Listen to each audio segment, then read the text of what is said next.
Hello my dear students, ಹೇಗಿದ್ದೀರಾ ಎಲ್ಲರೂ? Welcome to Pallavi tutorials. ಮಕ್ಕಳೇ, ಈ ಒಂದು ವಿಡಿಯೋದಲ್ಲಿ ಸೆಕೆಂಡ್ PUC ರಾಜ್ಯಶಾಸ್ತ್ರ ಪೊಲಿಟಿಕಲ್ ಸೈನ್ಸಿಗೆ ಸಂಬಂಧಪಟ್ಟಾಗೆ 2024-25ನೇ ಸಾಲಿಗೆ ಎಕ್ಸಾಮಿಗೆ ಒಳ್ಳೆ ರೀತಿಯಲ್ಲಿ ಮಕ್ಕಳು ಪ್ರಿಪೇರ್ ಆಗಲಿ, ಯಾವ ರೀತಿಯಾಗಿ ಕ್ವಶನ್ಸ್ಗಳು ಬರುತ್ತೆ ಎಕ್ಸಾಮಿಗೆ, ಯಾವ ರೀತಿಯಾಗಿ ಪ್ರಿಪೇರ್ ಆಗಬೇಕು ನೀವುಗಳು ಅನ್ನೋದಕ್ಕೆ ಕರ್ನಾಟಕ ಶಾಲಾ ಪರೀಕ್ಷೆ ಮತ್ತು ಮೌಲ್ಯ ನಿರ್ಣಯ ಮಂಡಳಿಯಿಂದ ಪ್ರತಿಯೊಂದು ವಿಷಯಕ್ಕೆ ಸಂಬಂಧಪಟ್ಟಾಗೆ ಮೂರು ಮಾದರಿ ಪ್ರಶ್ನೆ ಪತ್ರಿಕೆಗಳನ್ನು ಬಿಡುಗಡೆ ಮಾಡಲಾಗಿತ್ತು.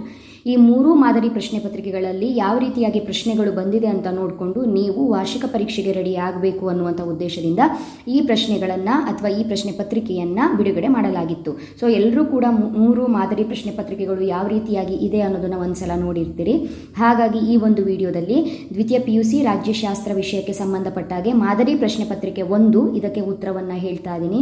ಸೊ ರಾಜ್ಯಶಾಸ್ತ್ರ ವಿಷಯದಲ್ಲಿ ಯಾವ ಅಧ್ಯಾಯಗಳು ಇಂಪಾರ್ಟೆಂಟ್ ಆಗುತ್ತೆ, ಯಾವ ರೀತಿಯಾಗಿ ನೀವು ಓದ್ಕೊಳ್ಬೇಕು, ಯಾವ ಅಧ್ಯಾಯದ ಮೇಲೆ ಜಾಸ್ತಿ ಫೋಕಸ್ ಮಾಡಬೇಕು, 10 ಅಂಕಕ್ಕೆ 5 ಅಂಕಕ್ಕೆ ಬರುವಂತಹ ಬಹುಮುಖ್ಯ ಪ್ರಶ್ನೆಗಳು ಯಾವುದು, ಯಾವ ರೀತಿಯಾಗಿ ಬಹು ಆಯ್ಕೆ ಪ್ರಶ್ನೆಗಳು, ಬಿಟ್ಟ ಸ್ಥಳ ಹೊಂದಿಸಿ ಬರೀರಿ, ಈ ಕಾನ್ಸೆಪ್ಟ್ಗಳನ್ನೆಲ್ಲ ಓದ್ಕೊಳ್ಬೇಕು ಅನ್ನುವಂತಹ ವೀಡಿಯೋಸ್ಗಳನ್ನು ಈ ಹಿಂದಿನಿಂದ ಮಾಡಿಕೊಂಡು ನನ್ನ ಚಾನಲ್ನಲ್ಲಿ ಅಪ್ಲೋಡ್ ಮಾಡ್ತಾನೆ ಇದ್ದೀನಿ. ಹಾಗಾಗಿ ಕಂಟಿನ್ಯೂಸ್ ಆಗಿ ಫಾಲೋ ಮಾಡ್ತಾ ಇರೋರಿಗೆ ಗೊತ್ತಿರುತ್ತೆ ಯಾವ ರೀತಿಯಾಗಿ ರಾಜ್ಯಶಾಸ್ತ್ರಕ್ಕೆ ಸಂಬಂಧಪಟ್ಟಂತಹ ವೀಡಿಯೋಸ್ಗಳು ನನ್ನ ಚಾನಲಲ್ಲಿ ಬಂದಿದೆ ಅನ್ನೋದು. ನಿಮ್ಮ 2024-25ನೇ ವಾರ್ಷಿಕ ಪರೀಕ್ಷೆ ಅಂದರೆ ಮಾರ್ಚಲ್ಲಿ ನಡೆಯುವಂತಹ 2025ನೇ ಎಕ್ಸಾಮಿಗೆ ಇನ್ನೂ ಯಾವ ರೀತಿಯಾಗಿ ನಿಮಗೆ ಇಂಪಾರ್ಟೆಂಟ್ ಕ್ವಶನ್ಸ್ಗಳು ಬೇಕಾಗುತ್ತೆ ಅಥವಾ ಎಕ್ಸಾಮ್ ಪಾಯಿಂಟ್ ಆಫ್ ವ್ಯೂವಿಂದ ಯಾವ್ದು ಇಂಪಾರ್ಟೆಂಟು ಅನ್ನೋದನ್ನು ಇವತ್ತಿಂದ ಹೇಳೋದಕ್ಕೆ ಸ್ಟಾರ್ಟ್ ಮಾಡ್ತೀನಿ. ಕಂಟಿನ್ಯೂಸ್ ಆಗಿ ಚಾನಲ್ನ ಫಾಲೋ ಮಾಡ್ತಾ ಇರಿ, ಬರುವಂತಹ ವೀಡಿಯೋಸ್ಗಳನ್ನು ಕಂಟಿನ್ಯೂಸ್ ಆಗಿ ವಾಚ್ ಮಾಡ್ತಾ ಇರಿ ಅಂತ ಹೇಳ್ತಾ, ಈ ಒಂದು ಮಾದರಿ ಪ್ರಶ್ನೆ ಪತ್ರಿಕೆಯಲ್ಲಿ ಕೆಲವೊಂದು ರೂಲ್ಸ್ಗಳನ್ನು ಕೊಟ್ಟಿದ್ದಾರೆ, ಸೂಚನೆಗಳನ್ನು ಕೊಟ್ಟಿದ್ದಾರೆ, ಕರೆಕ್ಟಾಗಿ ನೀವು ತಿಳ್ಕೊಳ್ಬೇಕು. ಯಾಕಂತ ಹೇಳಿದರೆ ಈಗ ಏನು ಮಾಡ್ತೀರಿ, ಬಹು ಆಯ್ಕೆ ಪ್ರಶ್ನೆಗಳು, ಬಿಟ್ಟ ಸ್ಥಳ ಹೊಂದಿಸಿ ಬರೀರಿ, ಈ ಪ್ರಶ್ನೆಗಳಿಗೆ ಆಯ್ಕೆಗಳಿರೋದ್ರಿಂದ ಇದು ಸರಿಯಾದರೆ ಸರಿ, ಇಲ್ಲ ಅಂತ ಹೇಳಿದ್ರೆ ಇನ್ನೊಂದಾದರೂ ಸರಿಯಾಗಲಿ ಅಂತ ಕೊನೆ ಪೇಜಲ್ಲಿ ಕೂಡ ನೀವು ಬರುವಂಥ ಚಾನ್ಸಸ್ ಇರುತ್ತೆ.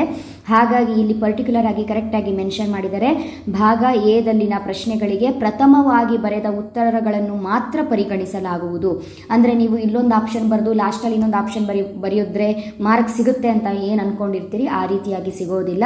ಕರೆಕ್ಟಾಗಿ ಯೋಚನೆ ಮಾಡಿ ಸರಿಯಾದ ಉತ್ತರವನ್ನು ಒಂದೇ ಸಲ ನೀವು ಬರಿಬೇಕಾಗತ್ತೆ.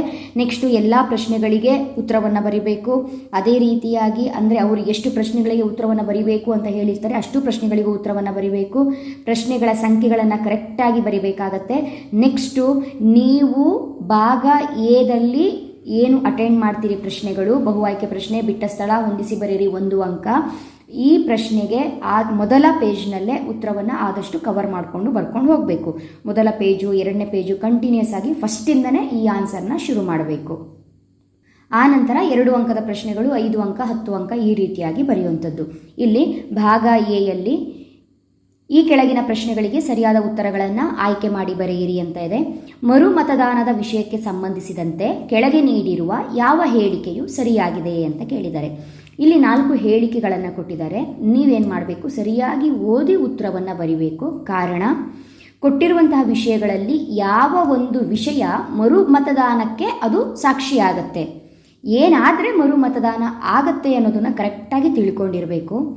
ಮತದಾನದ ಸಮಯದಲ್ಲಿ ಮತಯಂತ್ರದ ನಾಶ, ಹೌದು, ಮತದಾನದ ಸಮಯದಲ್ಲಿ ಮತವನ್ನು ಹಾಕಿರುವಂತಹ ಮತಯಂತ್ರದ ನಾಶವಾದರೆ ಮರು ಮತದಾನ ಮಾಡಬೇಕಾಗತ್ತೆ. 2ನೇ ಪಾಯಿಂಟು, ಮತದಾರನು ಚುನಾವಣಾ ನಿಯಮಗಳನ್ನು ಉಲ್ಲಂಘಿಸುವುದು, ಇದು ಮರು ಮತದಾನಕ್ಕೆ ಸಾಕ್ಷಿಯಾಗಲ್ಲ, ಮರು ಮತದಾನ ಇದರಿಂದ ನಡೆಯೋದಿಲ್ಲ. ಮತದಾನ ರಹಸ್ಯವನ್ನು ಉಲ್ಲಂಘಿಸುವುದು, ಇದರಿಂದ ಕೂಡ ಮರು ಮತದಾನ ನಡೆಯಲ್ಲ. ಮತ ಹಾಕಲು ಮತದಾರನು ನಿರಾಕರಿಸುವುದು, ಇದರಿಂದ ಕೂಡ ಮರು ಮತದಾನ ನಡೆಯಲ್ಲ. ಮರು ಮತದಾನ ನಡಿಬೇಕು ಅಂತ ಹೇಳಿದರೆ ಮತದಾನದ ಸಮಯದಲ್ಲಿ ಮತಯಂತ್ರದ ನಾಶವಾಗಿದ್ದರೆ ಮಾತ್ರ ಮರು ಮತದಾನವನ್ನು ಮಾಡಲಾಗುತ್ತೆ. ವಿಶ್ವ ಪರಿಸರ ದಿನಾಚರಣೆಯನ್ನು ಈ ದಿನದಂದು ಆಚರಿಸಲಾಗುವುದು. ಇದಕ್ಕೆ ಆನ್ಸರು ಜೂನ್ 5ನೇ ತಾರೀಕಿನಂದು ವಿಶ್ವ ಪರಿಸರ ದಿನಾಚರಣೆಯನ್ನು ಆಚರಣೆ ಮಾಡಲಾಗುತ್ತೆ. ಲಿಬಿಯಾದ ನಿರಂಕುಶಾಧಿಕಾರಿ ಯಾರು ಅಂತ ಕೇಳಿದರೆ 4 ಆಪ್ಷನ್ ಕೊಟ್ಟಿದ್ದಾರೆ. ಇದರಲ್ಲಿ ಸರಿಯಾದ ಉತ್ತರ ಲಿಬಿಯಾದ ನಿರಂಕುಶಾಧಿಕಾರಿ ಮ್ಯೂಮರ್ ಗಡಾಫಿ. ನೆಕ್ಸ್ಟು, ಯಾವ ಸಂಘಟನೆಯು ಮುಂದಿನ ಪೀಳಿಗೆಯನ್ನು ಯುದ್ಧವೆಂಬ ವಿಧ್ವಂಸಕಾರಿ ಪ್ರವೃತ್ತಿಯಿಂದ ರಕ್ಷಿಸುತ್ತದೆ? ನೀಡಿರುವ ಚಿತ್ರವನ್ನು ವೀಕ್ಷಿಸಿ ಕೆಳಗಿನ ಉತ್ತರವನ್ನು ಆರಿಸಿ ಅಂತ ಕೊಟ್ಟಿದ್ದಾರೆ. ಇಲ್ಲಿ ಆಸಿಯಾನ್, ವಿಶ್ವಸಂಸ್ಥೆ, ನ್ಯಾಟೋ, ಬ್ರಿಕ್ಸ್ ಅಂತ ಕೊಟ್ಟಿದ್ದಾರೆ. ಇದಕ್ಕೆ ಸರಿಯಾದ ಉತ್ತರ ವಿಶ್ವಸಂಸ್ಥೆ. ನೆಕ್ಸ್ಟು ಕೊನೆಯ ಪ್ರಶ್ನೆ, ಬಹು ಆಯ್ಕೆಯಲ್ಲಿ ಈ ಕೆಳಗಿನ ಯಾವ ಹೇಳಿಕೆಯು ಸೂಕ್ತವಾಗಿದೆ ಅಂತ ಕೊಟ್ಟಿದ್ದಾರೆ. ಆಪ್ಷನ್ ಸಿ, ಜವಾಹರಲಾಲ್ ನೆಹರು ಮತ್ತು ಚೌ ಎನ್ ಲಾಯ್ ಪಂಚಶೀಲ ತತ್ವಕ್ಕೆ ಸಹಿ ಹಾಕಿದರು ಎಂಬುವಂತಹ ವಾಕ್ಯ ಸರಿಯಾಗಿದೆ. ನೆಕ್ಸ್ಟು ಕೆಳಗಿನ ಪ್ರಶ್ನೆಗಳಿಗೆ ಖಾಲಿ ಬಿಟ್ಟ ಸ್ಥಳ ಭರ್ತಿ ಮಾಡಿ ಅಂತ ಕೇಳಿದರೆ 5 ಪ್ರಶ್ನೆಗಳನ್ನು ಕೊಟ್ಟಿರ್ತಾರೆ. ಪ್ರತಿಯೊಂದು ಪ್ರಶ್ನೆಗೂ 1 ಅಂಕದಂತೆ 5 ಅಂಕಗಳನ್ನು ಈ ಒಂದು ವಿಭಾಗದಲ್ಲಿ ನೀವು ತಗೊಳ್ಳಬಹುದು. ಇಲ್ಲಿ ಬ್ರಾಕೆಟ್ ಅಲ್ಲಿ ಸರಿಯಾದ ಉತ್ತರವನ್ನು ಅವರು ಕೊಟ್ಟಿರ್ತಾರೆ, ಅದನ್ನು ಕರೆಕ್ಟ್ ಆಗಿ ನೀವು ಬಿಟ್ಟ ಸ್ಥಳದಲ್ಲಿ ಭರ್ತಿ ಮಾಡಿ ಬರಿಬೇಕು. ಡ್ಯಾಶ್ ರವರು ತಾವು ಆಯ್ಕೆಯಾಗಿ ಬಂದ ಪಕ್ಷವನ್ನು ಬಿಟ್ಟು ಬೇರೆ ಪಕ್ಷಕ್ಕೆ ಸೇರಿದಾಗ ಪಕ್ಷಾಂತರ ನಿಷೇಧ ಕಾಯ್ದೆಯನುಸಾರ ಶಾಸನಸಭಾ ಸದಸ್ಯತ್ವವನ್ನು ಕಳೆದುಕೊಳ್ಳುವುದಿಲ್ಲ ಅಂತ ಕೇಳಿದರೆ ಇದಕ್ಕೆ ಉತ್ತರ ಸ್ಪೀಕರ್. ಡ್ಯಾಶ್ ರಂದು ಜೈವಿಕ ವೈವಿಧ್ಯ ಕಾಯ್ದೆ ಜಾರಿಗೆ ಬಂದಿತು ಅಂತ ಕೇಳಿದರೆ 2002ರಂದು ಜೈವಿಕ ವೈವಿಧ್ಯ ಕಾಯ್ದೆ ಜಾರಿಗೆ ಬಂದಿತು. ಅಸ್ಮಿತೆ ರಾಜಕಾರಣವನ್ನು ಗುರುತಿಸಿದವರು ಯಾರು ಅಂತ ಹೇಳಿದರೆ ಎಲ್.ಎ. ಕಾಫ್ಮನ್. ಅಂತಾರಾಷ್ಟ್ರೀಯ ನ್ಯಾಯಾಲಯವು ಎಲ್ಲಿದೆ ಅಂತ ಹೇಳಿದರೆ ದಿ ಹೇಗ್ ಎಂಬಲ್ಲಿದೆ. ಅಂತಾರಾಷ್ಟ್ರೀಯ ನ್ಯಾಯಾಲಯವು ದಿ ಹೇಗ್ ಎಂಬಲ್ಲಿದೆ.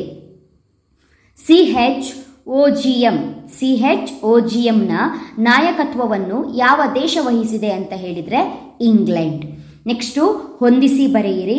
ಇಲ್ಲಿ ಕೊಟ್ಟಿರುವಂತಹ ಪ್ರಶ್ನೆಗಳಿಗೆ ಸರಿಯಾದ ಉತ್ತರವನ್ನು ಹೊಂದಿಸಿ ಬರಿಬೇಕು.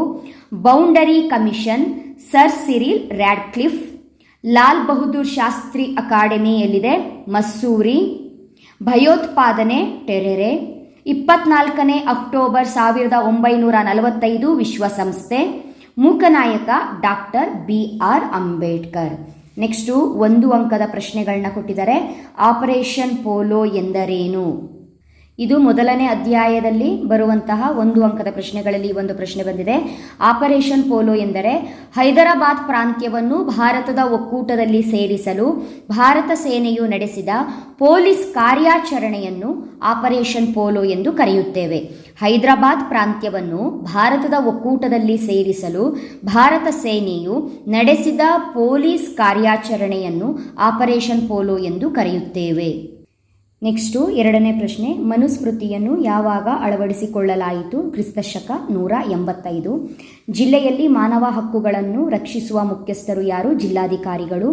LACಯನ್ನು ವಿಸ್ತರಿಸಿ ಅಂತ ಕೇಳಿದರೆ ಲೈನ್ ಆಫ್ ಆಕ್ಚುವಲ್ ಕಂಟ್ರೋಲ್, ನಿಜವಾದ ಗಡಿ ನಿಯಂತ್ರಣ ರೇಖೆ. LAC ಅಂತ ಹೇಳಿದರೆ ನಿಜವಾದ ಗಡಿ ನಿಯಂತ್ರಣ ರೇಖೆ. ಬಂಗಬಂಧು ಎಂದು ಯಾರನ್ನು ಕರೆಯುವರು? ಬಂಗಬಂಧು ಎಂದು ಶೇಖ್ ಮುಜಿಬುರ್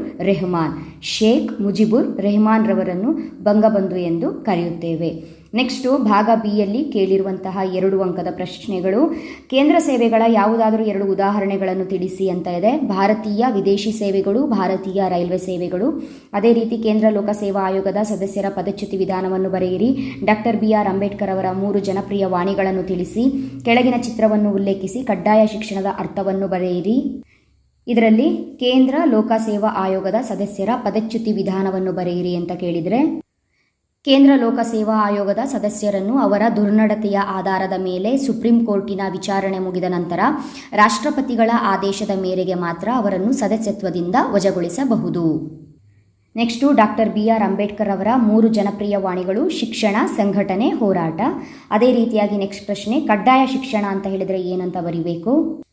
ಸರ್ಕಾರ ನೂತನವಾಗಿ ಜಾರಿಗೆ ತಂದ ಯೋಜನೆಯಾಗಿದ್ದು ಕನಿಷ್ಠ 6ರಿಂದ 14 ವರ್ಷ ವಯಸ್ಸಿನ ಮಕ್ಕಳು ಶಿಕ್ಷಣ ಪಡೆಯಲೇಬೇಕು ಎಂಬುದು ಸರ್ಕಾರದ ನೀತಿಯಾಗಿದೆ. ಇದನ್ನೇ ಕಡ್ಡಾಯ ಶಿಕ್ಷಣ ಎನ್ನುವರು.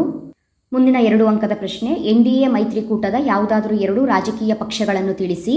ಶಿವಸೇನೆ, ಅಕಾಲಿದಳ, ತೆಲುಗು ದೇಶಂ. ಅಂತಾರಾಷ್ಟ್ರೀಯ ಸಂಬಂಧಗಳನ್ನು ವ್ಯಾಖ್ಯಾನಿಸಿ ಅಂತ ಇದೆ. ಅಂತಾರಾಷ್ಟ್ರೀಯ ಸಂಬಂಧಗಳ ಅಧ್ಯಯನ ಎಂಬುದು ಸಮಸ್ಯೆಯನ್ನು ಸುಧಾರಿಸಬಲ್ಲ ಒಂದು ವಿಜ್ಞಾನವಲ್ಲ. ಇದೊಂದು ಉತ್ತಮವಾದಂತಹ ಸಮಸ್ಯೆಗಳ ಪರಿಹಾರ ಮಾಡಬಲ್ಲ ಉದ್ದೇಶ ಮತ್ತು ಕ್ರಮಬದ್ಧ ಸಿದ್ಧಾಂತವಾಗಿದೆ. ಮುಂದಿನ ಪ್ರಶ್ನೆ. ಪೆರಿಸ್ಟ್ರೋಯಿಕ್ ಮತ್ತು ಗ್ಲಾಸ್ನಾಸ್ಟ್ ಎಂದರೇನು ಅಂತ ಹೇಳಿದರೆ 2 ಅಂಕಕ್ಕೆ ಆಗಿರೋದ್ರಿಂದ ಅರ್ಥವನ್ನು ಬರಿಬೇಕು. ಪೆರಿಸ್ಟ್ರೋಯಿಕ್ ಅಂತ ಹೇಳಿದರೆ ಪುನರ್ರಚನೆ, ಗ್ಲಾಸ್ನಾಸ್ಟ್ ಅಂತ ಹೇಳಿದರೆ ಮುಕ್ತತೆ. ಅದೇ ರೀತಿಯಾಗಿ ಭಾಗ ಸಿಯಲ್ಲಿ 5 ಅಂಕದ ಪ್ರಶ್ನೆಗಳನ್ನ ಕೇಳಿದರೆ 5 ಅಂಕದ ಪ್ರಶ್ನೆಗಳು ತುಂಬ ಈಸಿಯಾಗಿದೆ. ಮಾದರಿ ಪ್ರಶ್ನೆ ಪತ್ರಿಕೆ 1ರಲ್ಲಿ ಈ ಎಲ್ಲ ಪ್ರಶ್ನೆಗಳನ್ನು ವಾರ್ಷಿಕ ಪರೀಕ್ಷಾ ದೃಷ್ಟಿಯಿಂದ ಆಲ್ರೆಡಿ ನಾನು ಓದ್ಕೊಳ್ಳಿ ಅಂತ ನಿಮಗೆ ಕೊಟ್ಟಾಗಿತ್ತು. ಅದೇ ರೀತಿಯಾಗಿ 10 ಅಂಕದ ಪ್ರಶ್ನೆಗಳು ಕೂಡ ಇಲ್ಲಿ ತುಂಬಾ ಈಸಿಯಾಗಿ ಕೊಟ್ಟಿದ್ದಾರೆ. ಇದೆಲ್ಲವೂ ಕೂಡ ನಿಮ್ಮ ವಾರ್ಷಿಕ ಪರೀಕ್ಷೆಯ ವಿಚಾರವಾಗಿ ಹೇಳೋದಾದರೆ ತುಂಬಾ ಇಂಪಾರ್ಟೆಂಟು. ಕರೆಕ್ಟಾಗಿ ಓದ್ಕೊಳ್ಬೇಕು ಮಕ್ಕಳೇ. ಮುಂದಿನ ವಿಡಿಯೋದಲ್ಲಿ ಮಾದರಿ ಪ್ರಶ್ನೆ ಪತ್ರಿಕೆ 2ಕ್ಕೆ ಸಂಬಂಧಪಟ್ಟ ಹಾಗೆ ಬಹುಮುಖ್ಯ ಪ್ರಶ್ನೆಗಳು ಯಾವ ರೀತಿಯಾಗಿ ಕೇಳಿದ್ದಾರೆ, ಯಾವ ರೀತಿಯಾಗಿ ಅದಕ್ಕೆ ಆನ್ಸರ್ಸ್ನ ನೀವು ಓದ್ಕೊಳ್ಬೇಕು ಅನ್ನೋದನ್ನು ಮುಂದಿನ ವಿಡಿಯೋದಲ್ಲಿ ಅಪ್ಲೋಡ್ ಮಾಡ್ತೀನಿ. ಅಲ್ಲಿವರೆಗೂ ಚೆನ್ನಾಗಿ ಓದ್ಕೊಳ್ಳಿ. Thank you. All the best.